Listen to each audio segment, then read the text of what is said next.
Hey everybody, Michael Snyder here, California Weather Watch. Today's May 23rd, and right now we're looking at the mid-level water vapor loop. Check out this general troughing here over much of the west coast. You can see we're going to get some thunderstorms to pop up today across Nevada, maybe some of the Sierra Nevada as well. We'll take a look at those details here coming up in a moment.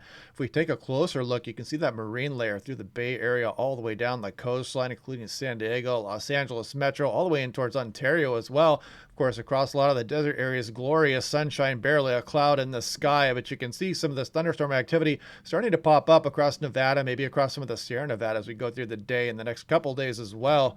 This is looking at high temperatures today. Check out thermal versus oceanside, for example. You're talking about an over 30-degree difference there. So if you want heat or the cool down, you know where to get it along the immediate coastline or out towards the desert areas. This is looking at isolated thunderstorm potential. National Weather Service Sacramento calling for this mainly in the afternoon and evening. Some brief heavy rain, gusty winds, lightning, and some small hail is possible. You can see May 23rd through 25th. This is looking at maximum temperature here. San Francisco Bay Area is issued this morning. Look at Fresno 91 versus much cooler conditions along the immediate coastline there. For example, Sacramento checking in about 82. This is snow water equivalent. We're still above the 90th percentile across much of the state, about 35.9 inches right now.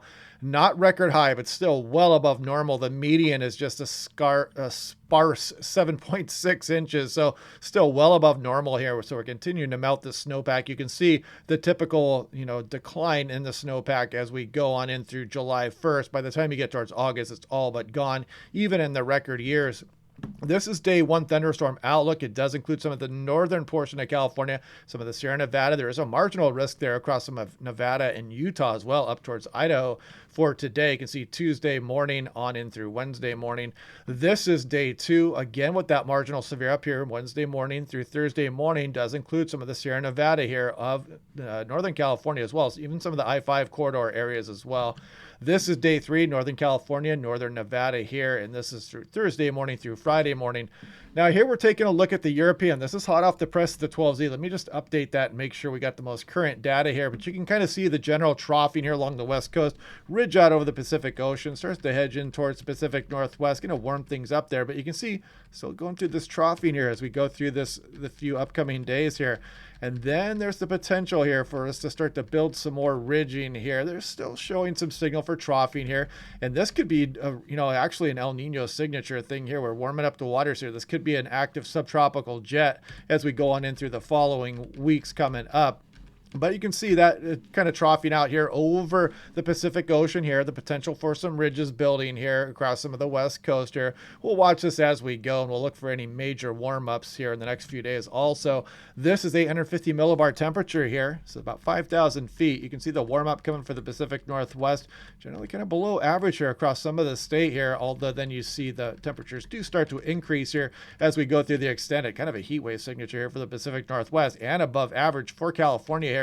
You're talking about June 1st and 2nd time frame at this point, though. So kind of looking a little bit far out there into the future, but we do show some signal for some heat and some troughing out over the Pacific Ocean. This is 2-meter temperature anomaly in Fahrenheit here. So you can kind of see some below average conditions as we head through this is May 28th now, still out there, but then you'll see that heat try to build up here as we go towards the end of May into the early part of June. Looks like warmer than normal across much of Oregon, California, and Nevada shown here. Now we're moving into June 3rd here and kind of still getting that signal from the GFS, the 12Z run that was this morning. This is the GFS 16-day precipitation anomaly, and you can see the Sierra Nevada showing above average signal here, Nevada with an above average signal, pretty much a mostly average signal here, but some in Northern California, including the coastal areas too, and some of the foothills are showing that below average signal here for the next couple of weeks.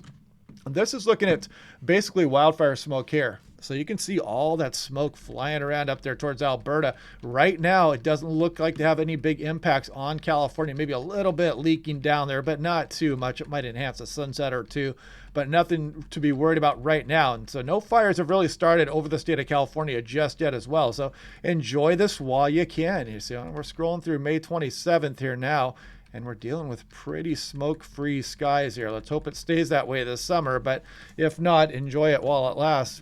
This is taking a look at El Nino. I talked about this in my Pacific Northwest briefing a little bit too. You can see we just reached that El Nino threshold of 0.5 We have to remain there a few months to become an official El Nino.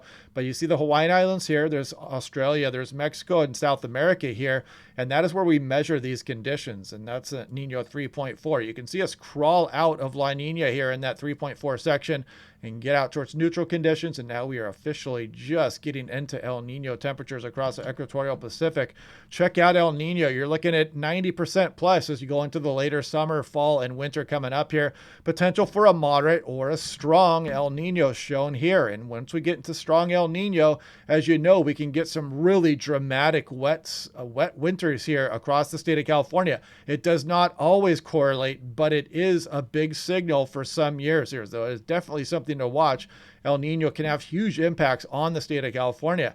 This right here is a month-by-month look at things. This is the equatorial Pacific. You can see Hawaii if you look closely. There's Australia, South America, and Mexico.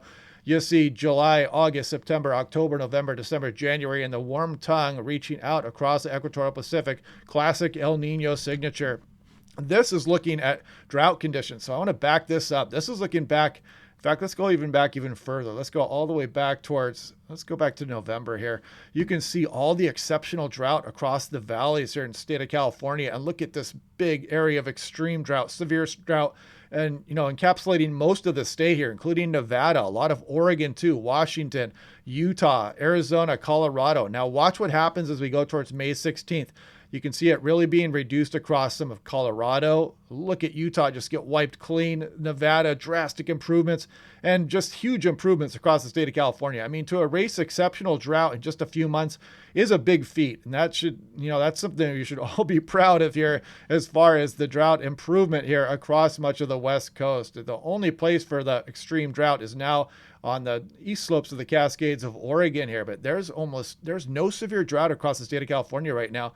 So very nice, that the winter and early spring was very beneficial here across the state of California and much of the West.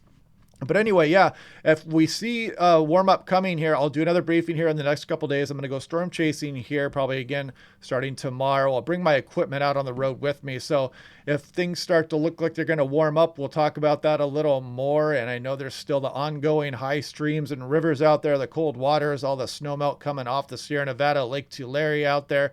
Still has the water in it. So yeah, we'll just go ahead and watch this as we go. We'll take a look and try to see if there's any systems coming in the future as well. But we're getting towards summertime, so we're going to start changing gears here to heat and potential fire here as we go on in towards the summer months. Hopefully we can keep the fires down this year for the most part. But anyway, yeah, I hope you guys are liking these videos. Click like and subscribe. As weather gets active across the state of California, I'll continue to cover it. And yeah, I'll talk to you guys in a few days, and we'll see how it goes.